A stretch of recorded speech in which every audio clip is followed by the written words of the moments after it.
हिमाचल प्रदेश के मनाली में गए थे हडिम्बा देवी के मंदिर और वहाँ पे दिखा याक। यहाँ पे याक पे बैठने का 50 रुपया लेते हैं और सवारी करने का 200 रुपया और पैसा वसूल हो जाता है। तो जब भी यहाँ पर आएँ तो याक की सवारी करना मत भूलें। तो कुछ खूबसूरत पल वहाँ बताए, कुछ याक पे बैठ के कॉमेडी की, वो भी आपको बताऊंगा। लेकिन पहले थोड़ा सा जान लेते हैं याक के बारे में। हर हर महादेव। ये गाय और भैंस की प्रजाति के हैं। इन्हें चमड़ी गाय भी कहा जाता है और साइंटिफिक नाम है इनका पॉस ग्रुनेंस। ये पानी बहुत ज़्यादा पीते हैं पर सर्दियों में बर्फ़ खाकर ही जीते हैं, क्योंकि उनकी प्यास बुझाने के लिए तो पानी तो मिलता नहीं है। तो ये खाते हैं बर्फ़, घास फूस, जड़ी बूटियाँ, जंगली फूल ही खाकर ज़िंदा रहते हैं। तो प्योर वेजिटेरियन है और इनकी ताकत का कोई मुकाबला नहीं है। तो जो लोग सोचते हैं कि नॉन वेज खाने से ताकत आती है, तो एक बार घोड़े को और इनको देख लीजिएगा। घने लंबे बालों से इनका शरीर ढका होता है, जो इन्हें सर्दियों से बचाने के लिए कुदरत ने इन्हें ऐसा बनाया है। इन्हें तिब्बत का बैल, चमारी, चोरी या सूरा गाय भी कहा जाता है। अगर आप कैलाश मानसरोवर गए होंगे तो आपने देखा होगा कि इन्हें सामान ढोने के लिए भी इस्तेमाल किया जाता है। तो बर्फीले इलाकों में इन्हें सामान ढोने के लिए भी इस्तेमाल किया जाता है। कई बार सवारी में इस्तेमाल किया जाता है, लेकिन सवारी से ज़्यादा सामान ढोने में इस्तेमाल होते हैं, क्योंकि बर्फीले इलाके में ये 2-3 दिन तक लगातार चल सकते हैं। जनरली ये ब्लैक, ब्लू और मल्टी कलर्स में होते हैं, जैसे कि मुंह अभी सफ़ेद है और काले रंग के आप देख पा रहे हैं। तिब्बत, नेपाल, भारत, चाइना यानी उत्तरी क्षेत्र हिमालयों के पास ही ये पाए जाते हैं। इसीलिए तो चाइना में पाए जाते हैं। तो आपने कैलाश मानसरोवर में भी इनको देखा होगा। 50 रुपया बैठने का लगता है और 200 रुपया राउंड लगाने का लगता है मनाली में हडिम्बा मंदिर के पास। इनकी रोग प्रतिरोधक शक्ति बहुत बढ़िया होती है, इसलिए जल्दी से बीमार भी नहीं पड़ते। हाँ, ये डरपोक होते हैं, हमला नहीं करते, पर जख्मी होने पर या जान जख्म में अगर लगे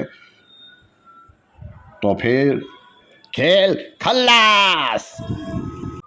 पहाड़ी लोग इनका दूध भी पीते हैं। इनकी उम्र 20 से 25 साल तक की होती है।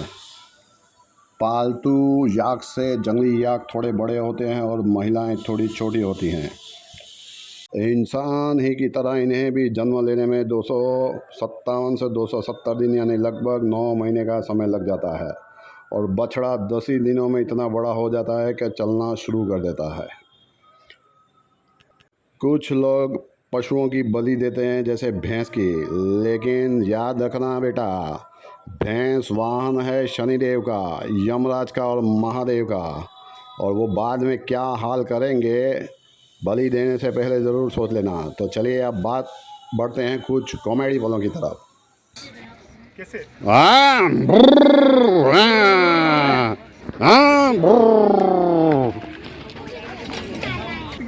हर हर महादेव, हर हर महादेव।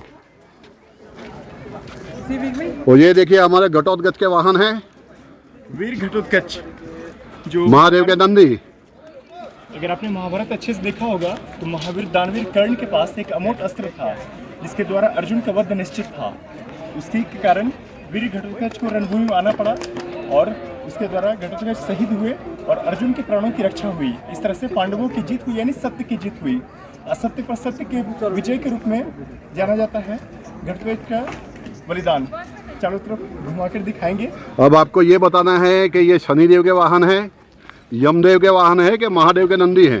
बाहुबली, अमरेंद्र बाहुबली, यानी कि मैं महिष्मती के असंख्य प्रजा को साक्षी मानकर ये वचन देता हूँ कि मैं भारत माता की गौरव पर आंच नहीं आने दूंगा। अपने शरीर और प्राण और खून का एक एक कतरा का अंतिम समय तक ऋण चुकाऊंगा।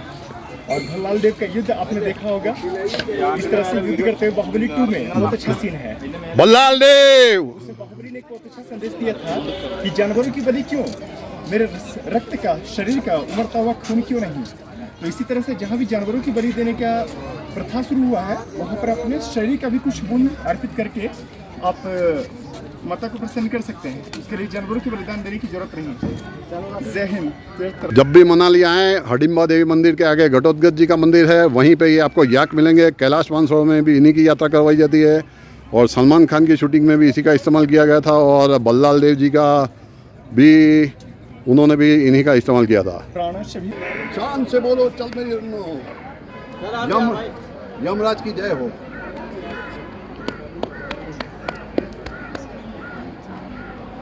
वीर घटोत्कच के पास मनाली में प्रसिद्ध मंदिर है हिडिंबा जी का, उन्हीं के पास है वीर घटोत्कच जी का मंदिर। वहाँ पर मेरे मित्र राकेश खन्ना जी महादेव, हर महादेव।